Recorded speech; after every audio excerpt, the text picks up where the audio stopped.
Hey everyone, my name is Brad from the Chase team, and I'm here to talk about our social media study that we did. So growing up in the 90s, I always remember my parents reading the newspaper. So you'd wake up on a Saturday, you'd come downstairs, ready to watch some Saturday morning cartoons, the smell of coffee is in the air, and your parents are reading the paper.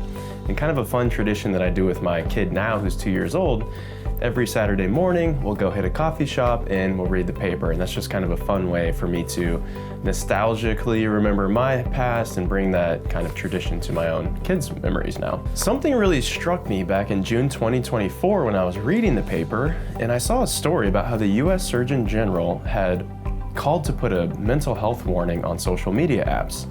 And at the time, I remember thinking, is this the same Surgeon General's warning that goes on like a cigarette box and an alcohol 12-pack? And it was. And those warnings are things that are really telling the consumer, hey, if you're not careful with this, it's going to be really detrimental to your health. And so that was just surprising to me to see the US Department say, hey, these applications can be so corrosive for mental health for young people that we need to warn them every time they open it up. It was an aha moment for me, because I'm a social media user myself, and I had spent both significant amount of time on social media and off social media, and had my own experiences of how this can affect me in my life.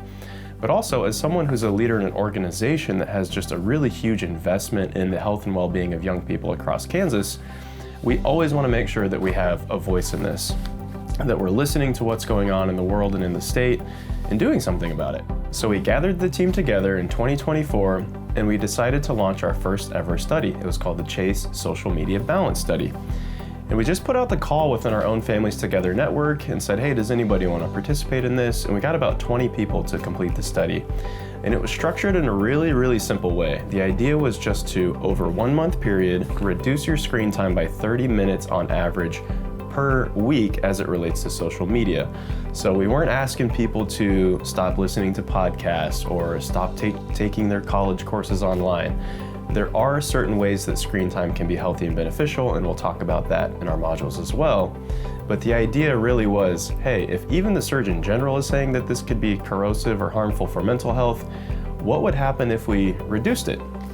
And so at the end of the month and all throughout the study, we were measuring quality of life, quality time spent with family, time spent on hobbies, time spent outdoors, kind of all these general markers for a human being when it comes to well-being and quality of life. And we weren't surprised to find that actually the more that people were getting off social media, these things in life were increasing. Which brings us kind of to 2025. We had the opportunity to replicate the study with 59 participants across Kansas, many of whom were adults, but some of whom were youth.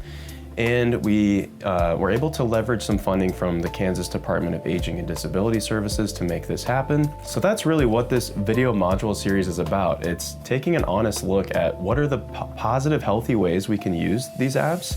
You know, how can we use them to build friendships, to launch a business, to fundraise, and these good things. And then also, if we're not moderating this, if we're spending a ton of time on these apps, is this harming our mental health? And so we're going to take a look at the 2025 study. And to do that, we're going to bring Jacob Dunn, who's our data coordinator, in. And yeah, let's dive in. All right, so we're going to dig into the 2025 study results. And we have Mr. Jacob Dunn. How's it going? Going good, thank you. So Jacob's our data coordinator with the Chase team and all of Families Together. And a big part of the study was executed by Jacob, so thank you for that. Yeah. And I think an interesting point to start on would be maybe demographics, because although we try to get as many youth involved as we can, we actually ended up with more adults than youth this time. What was our average age range-ish?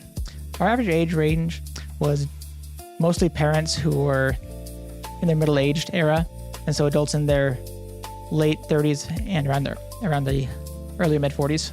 Okay. And it looks like, too, we had about a 60-40-ish split from Apple to Android, which was a fun little challenge for us because each interface has its own kind of nuances. One of the things that jumped out at me when I was looking at the results was the daily screen time itself, because it started relatively high, and then we see a pretty significant drop down about midway into week 3.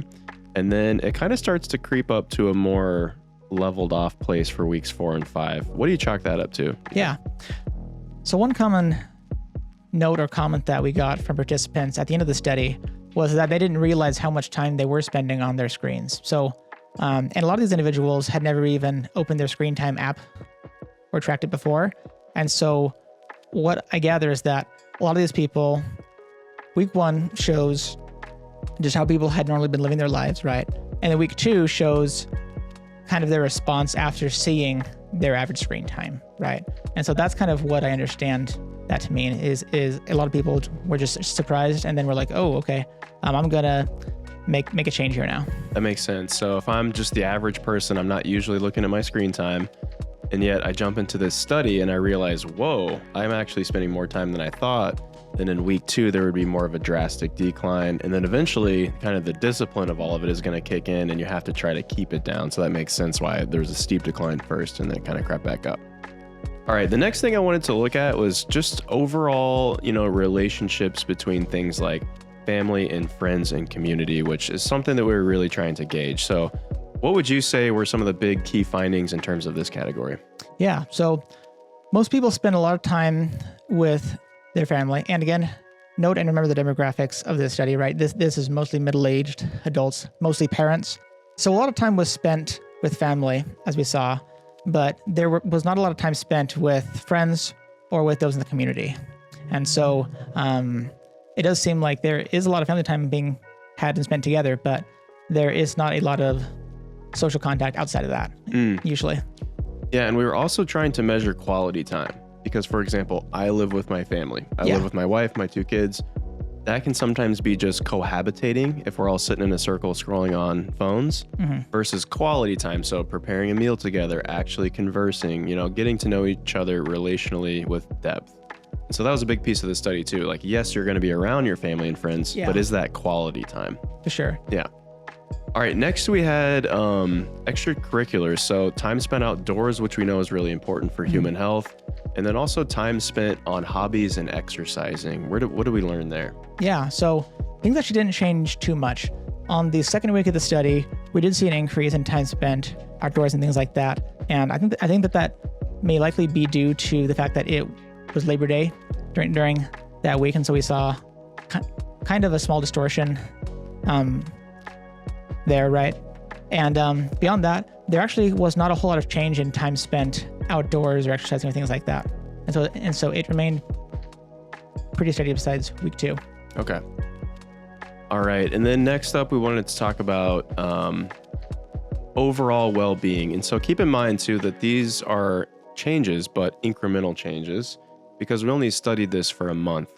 If you were to take these changes and extrapolate it out to an entire year at this pace, it would all of a sudden look like a much more significant change.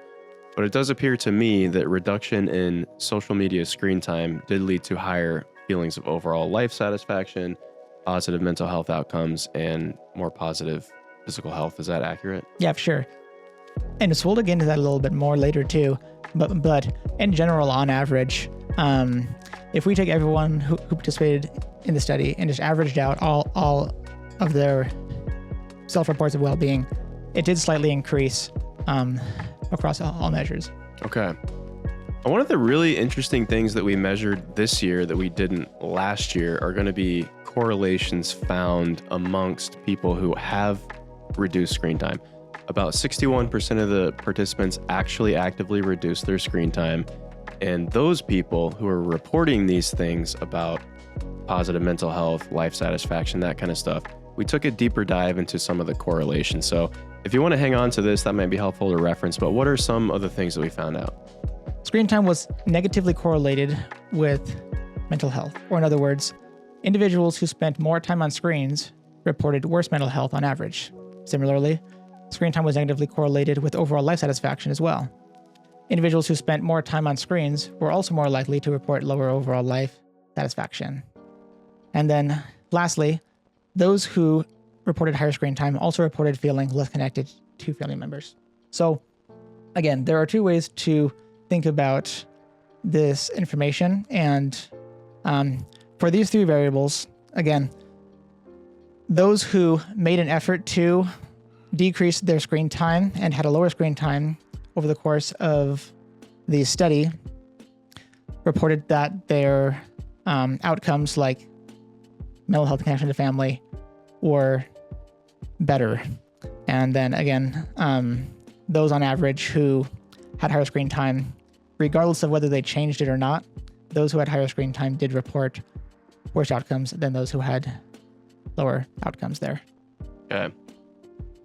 Which we took a really neutral stance on all this, and we don't want to be a part of just dogpiling on the social media is completely negative thing. And part of the modules will be about how you can use those appropriately. But I think going into it, I mean, it's safe to say that there is a little bit of a gut instinct. Like, yeah, if you put your phone down more, you will see positive outcomes in these areas. And I think it's affirming to see that in research through, a programmatic study versus just a notion. So For sure. thanks for everything you did to find the key points of the study there. If anybody wants to go into deeper detail, we're going to post these results on our website. So you can go to the familiestogetherinc.org website. And then in module 2, Jacob's going to kind of dive into some of the overall time that can be spent on screen time if you're not aware of this, and maybe some of the replacement behaviors that you can be thinking about, and really just an overall invitation of this is how much time we're talking about here.